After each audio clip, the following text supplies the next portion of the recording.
శ్రీ సంత సేవలాల్ ఆదర్శప్రాయుడని ఆయన బోధనలతో ఎంతో మంది ప్రభావితమై సన్మార్గంలో నడుస్తున్నారని ప్రతి ఒక్కరూ ఆయన మార్గాన్ని అనుసరించి నవసమాజ నిర్మాణంలో భాగస్వాములు కావాలని అతిథులు పిలుపునిచ్చారు.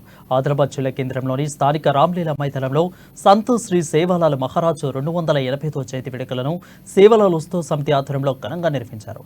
జగదాంబాదేవి సంత శ్రీ సేవలాల్ మహారాజ్ అదేవిధంగా సంత శ్రీ డాక్టర్ రామారావు మహారాజ్ చిత్రపటానికి పూలమాలలు వేసి ప్రత్యేక పూజలు చేశారు. వారు అందించిన సేవలను స్మరించుకున్నారు. అధికారికంగా నిర్వహించిన ఈ కార్యక్రమానికి collector Rahul Raj, ITDA PO Pushpa Gupta, అదేవిధంగా వెట్మాపోచు, అనిల్ జాదవ్, డీసీసీ చైర్మన్ అడ్డి పోచారెడ్డి, మాజీ ఎమ్మెల్యే జోగు రమణ, రేఖా నాయక్, మాజీ ఎంపీ నగేష్తో పాటు సేవాలాల్ సమితి సభ్యులు, భక్తులు, బంజారాలు పెద్ద ఎత్తున హాజరయ్యారు. అంతకుముందు జడ్పీ చైర్మన్ జనార్దన్ రెడ్డి రాథోడ్ అదేవిధంగా ఎమ్మెల్యేలు పాయల్ శంకర్ వచ్చి వెళ్లారు. అలాగే సేవాలాల్ చిత్రపటంతో శోభయాత్ర నిర్వహించగా బంజారాలు, సేవాలాల్ భక్తులు పాటలపై నృత్యాలు చేస్తూ అలంకరించారు. చెడు వ్యసనాలకు దూరంగా ఉంటూ ప్రతి ఒక్కరూ సేవాలాల్ సూచించిన భక్తి మార్గంలో నడవాలని, ఆయన బోధనలు పాటించి ఆర్థికంగా సామాజికంగా అన్ని రంగాల్లో రాణించాలని ఆకాంక్షించారు. బంజారాల సమస్యలను పరిష్కరించే దిశగా తమ వంతు కృషి చేస్తామని హామీ ఇచ్చారు. ఈ సందర్భంగా సేవలాల్ సమితి సభ్యులు అతిథులను శాలువాతో సత్కరించారు. ఈ వేడుకలో బంజారా కళాకారులు సాంప్రదాయ నృత్య ప్రదర్శనలు ప్రత్యేక ఆకర్షణగా నిలిచాయి.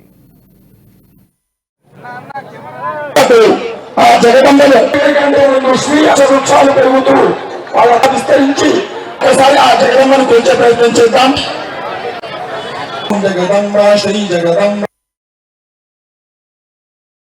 जगदम्बा जय जगदम्बा जय श्री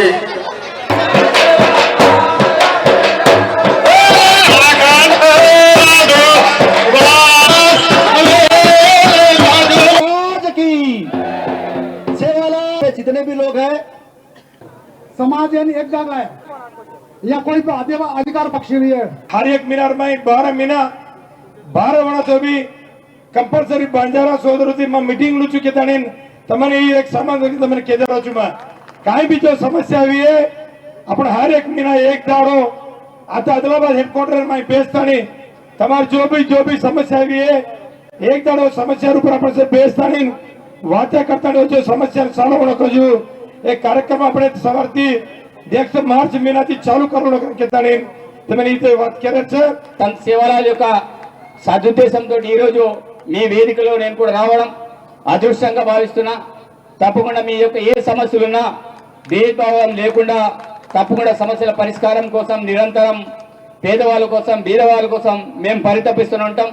రాష్ట్ర ప్రభుత్వం కూడా మరి మొన్ననే గౌరవ ముఖ్యమంత్రి కూడా 2 కోట్లు కేటాయించడం అనేది జరిగింది. భవిష్యత్తులోకి ఇంకేం అవసరాలున్నా ప్రతి ఒక్క సమాజానికి కావచ్చు, లంబడి సోదరులు కావచ్చు, ఎవరికి ఏ సమస్య ఉన్నా ప్రభుత్వం ఒక సానుకూలంగా ముందుకెళ్తుంది, ఆలోచిస్తుంది. మీ యొక్క సమస్యల పరిష్కారం కోసం నిరంతరం కట్టుబడి ఉంటామని, మరి సంత్ సేవలాల్ యొక్క మార్గంలో మీరందరూ కూడా తూచా తప్పకుండా నడవాలి. మీరు ఏదైతే సంత్ సేవలాల్ మహారాజ్ చూపెట్టిన మార్గంలో ప్రతి ఒక్కరు నడుస్తారని తెలియజేస్తూ మరి అవకాశం ఇచ్చిన ప్రతి ఒక్కరు కూడా హృదయపూర్వకంగా ధన్యవాదాలు తెలియజేస్తూ సెలవు తీసుకున్నాను. ధన్యవాదాలు మిత్రులారా. సో అన్ని కూడా నోట్ చేసుకున్నాం. డిస్ట్రిక్ట్ అడ్మినిస్ట్రేషన్ తరఫున, ఐటీడీఏ తరఫున సో ఏమేమైతే బంజారా సమాజానికి ఏవైతే ప్రభుత్వం తరఫున పథకాలు రావాలో అవన్నీ కూడా 100% అమలయ్యే విధంగా ఎన్ష్యూర్ చేసుకోవడం, ఏవైతే ఇతర సమస్యలు ఉన్నాయో కమ్యూనిటీ డెవలప్మెంట్ గురించి కానివ్వండి, కల్చర్ని కాపాడుకోవడం కానివ్వండి, నెక్స్ట్ వచ్చే ప్రజలకు నెక్స్ట్ వచ్చే జనరేషన్స్కి అందించడం కానివ్వండి, అవన్నీ కూడా సంత్ సేవలాల్ మహారాజ్ గారు ఏదైతే మనకి మంచి మంచి సూక్తాలు చెప్పినారో, ఏవైతే మనకి మంచి మార్గం చూపెట్టినారో మరి ప్రభుత్వం కూడా అదే మార్గంలో పయనిస్తూ అన్ని కమ్యూనిటీస్ని కూడా ఈక్వల్గా ట్రీట్ చేస్తూ వాళ్ళ రిక్వెస్ట్ ఏవైతే ఉన్నాయో అవన్నీ కూడా ఒక మంచి సొల్యూషన్ తీసుకునే విధంగా ముందుకు వెళ్తుందని మీ అందరూ కూడా తెలియజేస్తూ మరొకసారి ఇక్కడికి వచ్చిన